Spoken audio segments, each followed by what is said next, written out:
Jūsų aplodismentai. Artūras prieš Iliją iš Kipro.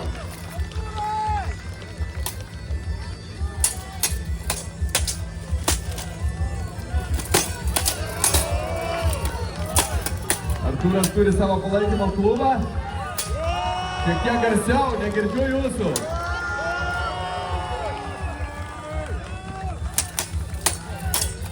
O kur Ilijos fan klubas?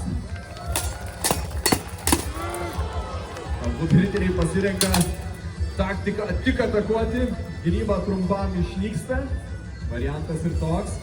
Liko visai nedaug laiko, šiek tiek palaikymo publika, paskutinės kovos sekundės. Riteriai spaudžia vienas kitą.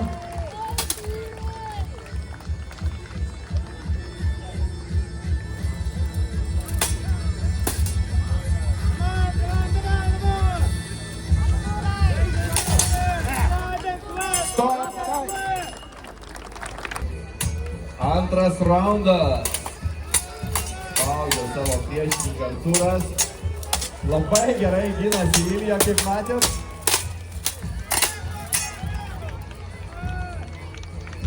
Bet gynyba nelaimės į kovos, visgi reikia pulti, ką jis dabar ir daro.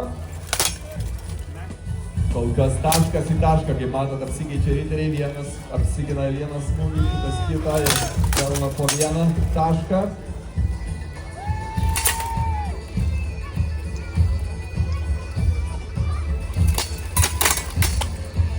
Kaip mato, abudu kovotojai jau pažįsta vienas kitą, jau žino, kur kas juos ir truputį bando apgauti priešininką, nuspėti judesius.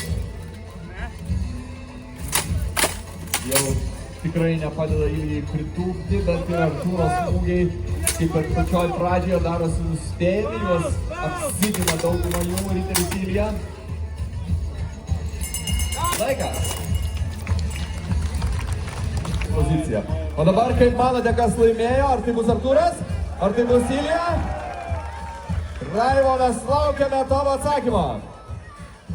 And the winner is Artūras!